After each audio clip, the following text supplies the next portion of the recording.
Heto na nga pala yung day 9 ng Sarap No Kapit sa business ko at hindi nga ako nakapag-upload kagabi gawa ng sobrang pagod na din. Pero ito yung pagod na gustong gusto ko dahil sobrang nakaka-relax at marami pa ring umu-order.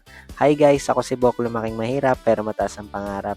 Bali kahapon ng umaga ay pumunta nga ako doon kila Ate Jenilyn sa may Purok 4, sa may Trimulugaw tabi ng Bisitang Asul na maliit. Marami nga daw kasi silang tinda kahapon kaya naman ayun at agad akong pumunta para na rin makabili ng panghanggang tanghalian na rin. Kumbaga hindi na rin kasi kami masyadong malakas kumain ng kanin. Kaya naman try nyo din bumili dito sa kanila at siguradong masosolve kayo. Binigyan nga din pala nila ako ng brown rice kaya naman maraming salamat po talaga. Kumain muna nga din ako dahil almusal ang pinaka-importanting meal sa lahat sa buong maghapon dahil sa dami ng gagawin ko. At sinimulan ko na nga dito sa pagpapainom ng gamot kay mama, bali itinayo ko muna nga siya at inupo dito sa pagkakahiga niya.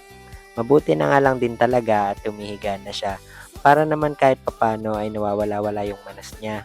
Pagkatapos ay naglinis muna ako ng bahay.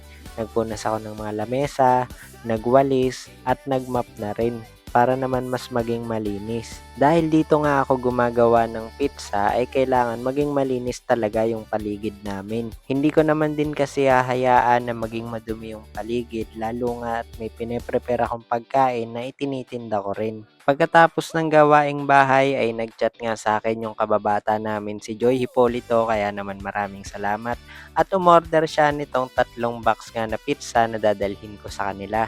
At shoutout nga dito kay Ate Bebe, maraming salamat po. Pati na din dito kay Egoy, yun kasi yung palayaw niya nung bata pa kami. Tapos ay umorder na dito si Kim Bontile.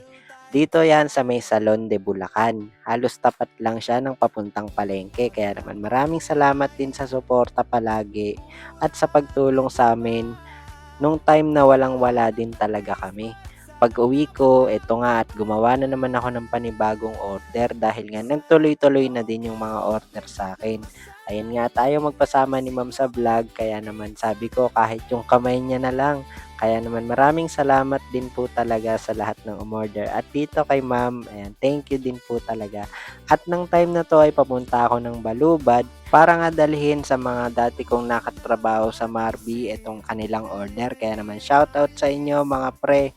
Yan, sa Munggo Department. Yan, maraming salamat. Tapos ay nag-unboxing kami ng pinadala sa amin ng MC Best Herb Barley. Maraming salamat po at excited na nga kaming inumin to dahil nga napakadaming benefits nito. Pwedeng kang ma-relax, maging masarap ang tulog mo, anti-aging at lumalaban din sa iba't ibang sakit. Kaya naman ito at ininom na nga namin ni Mama.